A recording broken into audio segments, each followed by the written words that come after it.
Bom, vamos lá. Pessoal, ó, é o seguinte, primeira questão, por que um resistor aquece, tá? Por que um resistor aquece? Por que um transistor aquece? Por que um circuito integrado frita? Por que um transistor ele fica deitado na placa e tem que ter um dissipador de calor lá no coletor dele, no dissipador lá na parte metálica lá da carcaça do transistor? Por que ele aquece? Por que o triac aquece? Por que tudo aquece no mundo da eletroeletrônica, tá? Tudo aquece no mundo da eletroeletrônica porque basicamente o fato é o seguinte, que quanto maior a passagem de corrente elétrica por um dispositivo, maior a colisão de um elétron junto a um átomo quando ele está se movimentando. Lembra sempre, ó, saca só. Se você não aprendeu isso, ainda aprende, tá? Corrente elétrica é o fluxo ordenado dos elétrons. Só que esse fluxo ordenado dos elétrons está passando a milhão, está passando de um jeito, tá? Que você está parado aqui, o elétron já está passando milhões e trilhões de vezes, você não está nem vendo, tá? Só que tudo aquilo que passa em alta velocidade, tá bom? Gera um atrito gigantesco, né? Então pensa assim, ó, se você está com um automóvel e você está basicamente a 200 km por hora numa pista, né? Vocês já assistiram Fórmula 1, pessoal? Fórmula Indy, tal, moto velocidade, vocês sabem que a pista, né? O race, né? O trajeto lá, se você pegar e medir a temperatura da pista antes da corrida e depois da corrida, você vai ver ali que antes da corrida a temperatura está muito mais baixa do que depois da corrida, a temperatura está muito mais alta. E por que aqueceu a pista? A pista aquece porque está tendo basicamente um atrito gigantesco de todos os pneus, que por sinal custam muito caro, né?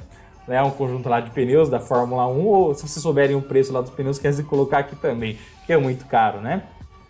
E aí, conforme vai atritando, né, pessoal, vai gerando o quê? Mais calor. Então, calor e atrito são basicamente coisas que estão diretamente interligadas, né? E aí, na eletricidade e na eletrônica, o que acontece? Quando você pega os elétrons, o conjunto de elétrons e passa por um componente, seja ele qual for, tá? Seja ele qual for. Quando você passa os elétrons por ele, o elétron trafegando de um átomo para o outro, ele vai ter que entrar na órbita, na eletrosfera.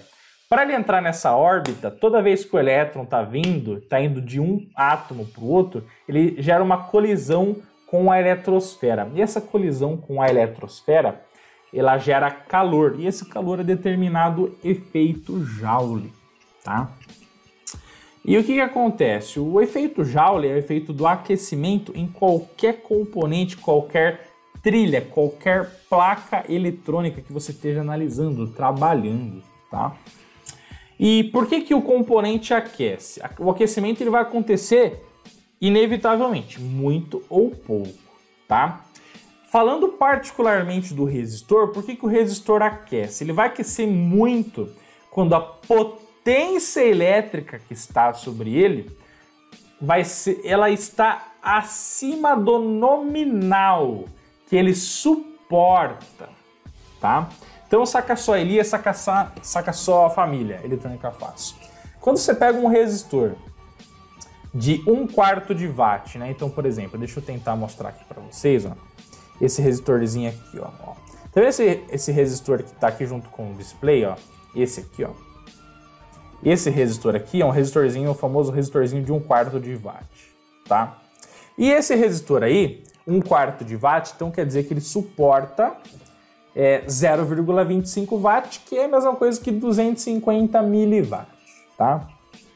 Todas as vezes que fica mais do que 1/4 de watt sobre esse resistor, ele vai aquecer brutalmente. Então, quais são os estágios do resistor? Bom, então, ó, ficou a tensão nele. Sabe a corrente que passa? V vezes I, você sabe a potência. Se a potência ficar mais do que 1/4 de watt, ele vai começar a aquecer brutalmente. E aí, o que acontece?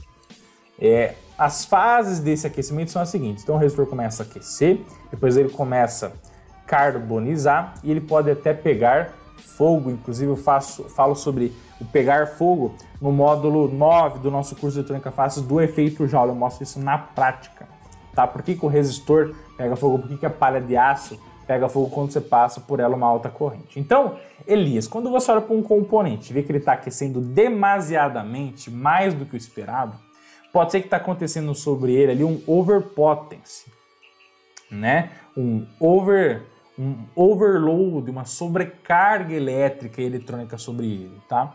E aí você tem que analisar com muito carinho a potência, porque potência é a capacidade de gerar trabalho, tá? E se a potência que está drenando ou no transistor, ou no resistor, ou em qualquer outro componente está acima do nominal, por que está acima do nominal? Porque tem mais tensão e mais corrente do que ele suporta, tá?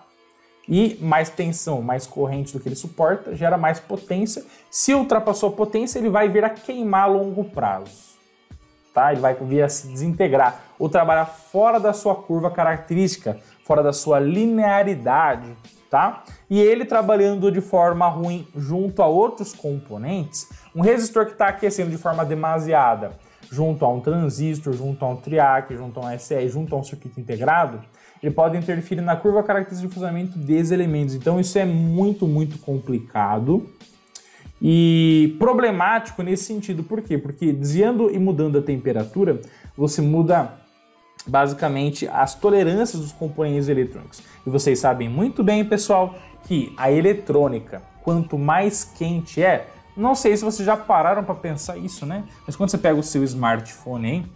Quanto mais quente ele está, o que acontece com o desempenho dele? Quanto mais quente, os microcontroladores, os sistemas digitais, eles têm dificuldade de fazer o seu trabalho, né? Pensa você, mesma coisa você, dentro de uma sala com ar-condicionado e você sai, por exemplo, lá no deserto do Saara, ou lá no Catar, ou em qualquer outro local do Brasil e do mundo que está a 40, 50 graus. Em qual desses ambientes você vai ter um maior rendimento profissional? Seja na área que você esteja trabalhando, qual deles? Sala com ar-condicionado, muito calor, né? Então é fácil responder, né? Componente eletrônico fritando quente não trabalha bem, não tem alto rendimento, não tem alto desempenho. Então, se isso vai ter que acontecer na sua placa eletrônica, você vai ter que começar a pensar o quê? Na refrigeração forçada. Pode acontecer através de um cooler, né? Ou no ambiente controlado, um painel com ar-condicionado, se for o caso. E o que vai determinar isso? Através do trabalho, do âmbito, nas tarefas que a sua placa, o seu circuito eletrônico vai ter que trabalhar, vai ter que exercer, tá?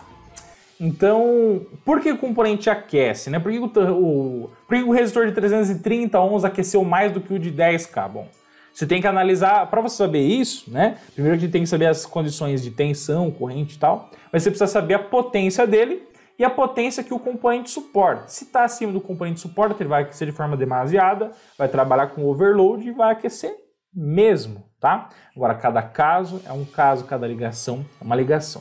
Para você saber se está certo ou se está errado o que está acontecendo, você tem que saber a tensão, a corrente, calcular a potência, saber as características eletrônicas do componente, analisando o seu formato físico ou analisando o catálogo técnico datasheet. Tá bom, Elias? Tá bom, família? Eletrônica fácil. Se vocês conseguiram compreender essa análise técnica, termicamente falando, por que algo aquece mais, por que algo aquece menos, por que tem um rendimento maior, um rendimento pior, enfim, já deixa o seu like, não esquece de deixar o seu like, o seu joinha, é muito, muito importante para o YouTube compartilhar o nosso conhecimento que a gente está transmitindo aqui para vocês, para mais e mais e mais e milhares de pessoas no Brasil e no mundo. Tá, pessoal? É só assim que a gente consegue ajudar mais e mais pessoas. Juntos, sempre somos mais fortes. Se você é novo por aqui, tá aqui nesse momento, primeira vez, não esquece de se inscrever no canal do Eletrônica Fácil Professor Rodolfo. E detalhe, não esquece de baixar o seu e-book completo do curso de Eletrônica Fácil, pessoal.